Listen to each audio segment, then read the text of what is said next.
हम आ भी करते हैं तो हो जाते हैं बदनाम, वो कत्ल भी करते हैं तो चर्चा नहीं होती। अकबर इलाहाबादिया के शेर को आज थोड़ा अपडेट करते हैं। हम पोस्ट भी करते हैं तो जेल भेज दिए जाते हैं, और वो जहर भी उगले तो न जाने कैसे माफी पा जाते हैं। यह शेर आज भारत की नफ्स पर हाथ रख रहा है, जहां पर सुझाव देने पर जेल मिल रही है और जहर की माफी मिनटों में मिल जा रही है। एक तरफ प्रोफेसर अली खान महमूदाबादी हैं, जिन्होंने फेसबुक पर एक पोस्ट लिखी जिसमें भारतीय सेना की तारीफ थी, पाकिस्तान पर तंज था, समाज में कुछ चीजों को लेकर सुझाव सच्चाई थी, लेकिन वो ऐसा चुभी कि बिना पढ़े खाली प्रोफेसर का नाम देखकर उन्हें ठंडी सलाखों में डाल दिया गया। वहीं दूसरी तरफ मध्य प्रदेश के मंत्री विजय शाह, जिनको लेकर कोर्ट कह चुकी है कि भैया देखो, इनका जो कर्नल सोफिया कुरैशी को आतंकवादियों की बहन कहकर सेना की शान को ठेस पहुंचा चुके हैं, वो माफी कवच में आज भी सत्ता की गर्म कुर्सी पर मुस्कुरा रहे हैं। और जब एक भारत में ये दोनों चीजें चल रही हैं तो हमको वाजपेयी साहब याद आते हैं, जिन्होंने एक दौर में कहा था कि सरकारें आएंगी जाएंगी, पार्टियां बनेंगी बिगड़ेंगी, लेकिन ये देश रहना चाहिए। इसीलिए आज हम पूछ रहे हैं कि क्या इस देश के खातिर किसी व्यक्ति की पहचान, उसका धर्म, उसका नाम कानून की सजा तय कर सकता है? अशोका यूनिवर्सिटी के प्रोफेसर अली खान महमूदाबाद की गिरफ्तारी क्या देशभक्ति की जोश में कर दी गई? देखिए, हो सकता है किसी की राय से आप इत्तेफाक न रखते हो, लेकिन क्या उसे गिरफ्तार कर लेंगे सुझाव देने के लिए? यह सवाल बड़ा महत्वपूर्ण है और आज इस सवाल को हम उठाएंगे।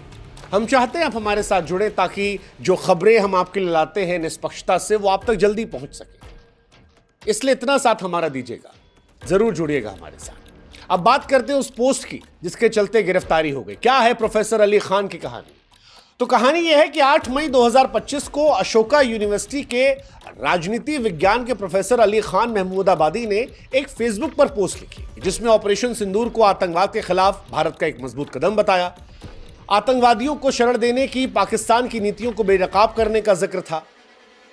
वो सोफिया कुरैशी को सामने रखकर जो मैसेजिंग दी जा रही थी, उस पर एक सवाल कर रहे थे कि ये बातें निरर्थक हो जाती हैं जब मॉब लिंचिंग, बुलडोजर की कार्रवाई और नफरत की सियासत देश में रहती है। वो कह रहे थे कि सोफिया कुरैशी विंग कमांडर की प्रेस कॉन्फ्रेंस ऐतिहासिक है, लेकिन ये कहा कि अगर सामाजिक भेदभाव नहीं मिटा तो यह दिखावा हो जाएगा। अब कायदे से देखा जाए तो इस पोस्ट में सरकार पर एक तंज था, ठीक बात है, लेकिन इस पोस्ट में हिंसा का आह्वान नहीं था, किसी समुदाय का अपमान नहीं था, सोफिया कुरैशी का अपमान नहीं था, भारतीय फौज का अपमान नहीं था, सरकार पर सवाल था।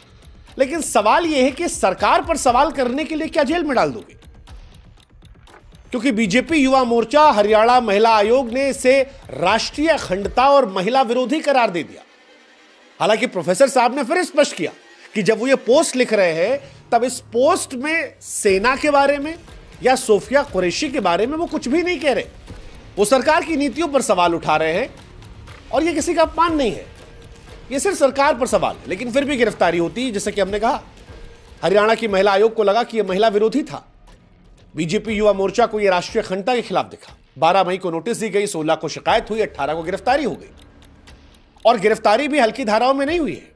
भारतीय न्याय संहिता की धारा 152, जिसमें राष्ट्रीय अखंडता को खतरा है, 196 धार्मिक माहौल खराब करना, 351(2) अपमानजनक टिप्पणी। अब सवाल यह है कि क्या महिला आयोग ने अपने अधिकारों का दुरुपयोग किया? क्या सरकार को सुझाव देना या उस पर तंज कसना देशद्रोह कहलाएगा? एक बुद्धिजीवी की आलोचना क्या अपराध के दायरे में आएगी? क्या यह जल्दबाजी हमारी अभिव्यक्ति की आजादी का गला नहीं घोंट रही? यह सवाल उठेगा, और यह सवाल इसलिए और उठेगा क्योंकि इसी समय देश में विजय शाह का भी एग्जाम्पल है। 11 मई 2025 को मध्य प्रदेश के मंत्री हैं विजय शाह, जिन्होंने सार्वजनिक तौर पर कहा था कि जिन्होंने हमारी बेटियों का सिंदूर उजाड़ा, उनको हमने उन्हीं की बहन भेजकर ऐसी तैसी करवाई। अप्रत्यक्ष तौर पर उन्होंने सोफिया कुरैशी को आतंकवादियों की बहन कहा था, क्योंकि वो मुसलमान थी। कि वो मुसलमान है तो उनके पास गई तो उनकी बहन हो गई। वो भारतीय सेना का अपमान था। जबलपुर हाईकोर्ट ने उससे गटर की भाषा कहा था, सुप्रीम कोर्ट ने फटकार लगाई थी, एफआईआर भी दर्ज हुई।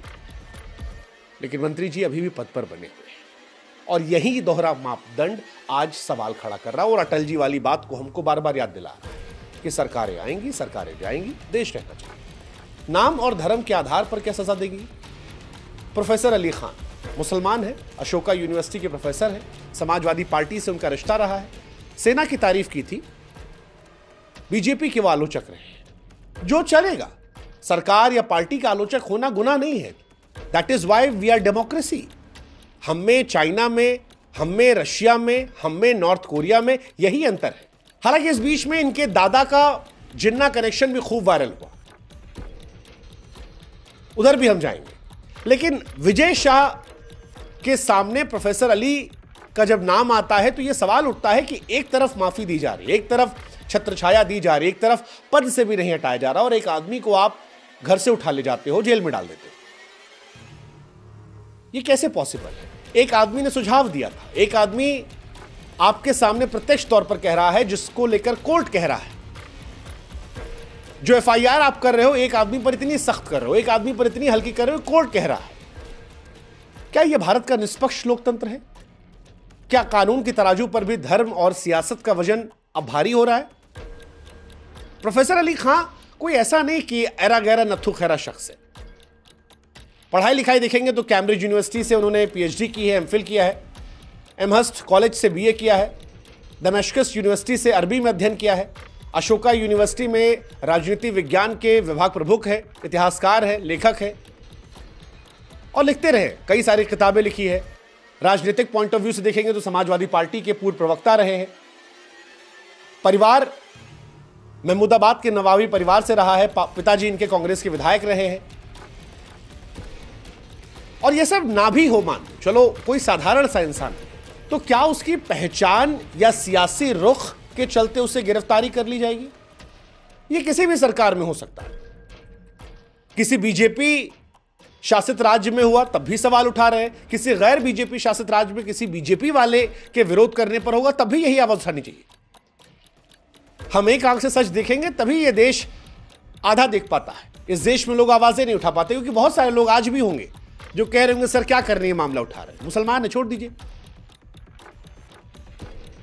जिस दिन अपना वाला आएगा उस दिन कहेंगे सर उठाया क्यों नहीं आपने, आप अपनी जाति का था, अपने कौम का था, अपने मजहब का था, अपने धर्म का था, सर आप अपनों की आवाज नहीं उठाएंगे तो कौन उठाएगा? इस चीज से बाहर निकलना पड़ेगा, सच को दोनों आंख से देखना पड़ेगा। अब जहां तक बात है इनके जिन्ना कनेक्शन की, ये बड़ा सोशल मीडिया पर चल रहा है और इसी जिन्ना कनेक्शन से इनको संदिग्ध बनाया जा रहा है कि इनके दादाजी जो थे वो जिन्ना के करीबी थे। प्रोफेसर की गिरफ्तारी के बाद उनके दादा राजा महमूदाबाद के मुस्लिम लीग कनेक्शन को उछाला गया। ये कहा जा रहा है कि उनके दादा ने मुस्लिम लीग को चंदा दान किया था, पाकिस्तान को संपत्तियां दान की थी।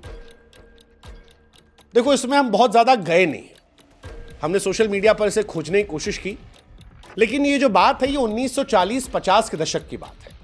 उस वक्त विभाजन चल रहा था। प्रोफेसर का जन्म 1980 में हुआ है। प्रोफेसर के पिताजी हमारे ही देश में विधायक रहे हैं। प्रोफेसर हमारे देश में पैदा हुए, यहीं पढ़ा रहे। उनका पाकिस्तान से कोई लेना देना नहीं। उनकी पोस्ट में भी पाकिस्तान की तारीफ नहीं थी। अगर होती तो हम सवाल खड़े करते, हम आज उनको कटघरे में खड़ा करते। उनकी पोस्ट में भारतीय फौज की तारीफ थी, पाकिस्तान की निंदा थी। ऐसे में अगर उनके बाप दादा ने कभी जिन्ना के साथ चाय पी थी या जिन्ना को पैसा दिया था, तो क्या इसके लिए उनको जेल में डाल दिया जाएगा? ये नहीं हो सकता, ये नहीं हो सकता, ये गलत बात है। हो सकता है किसी के बाप दादा कभी चाय पियो, लेकिन 3 पीढ़ी 4 पीढ़ी के बाद क्या फर्क पड़ता है?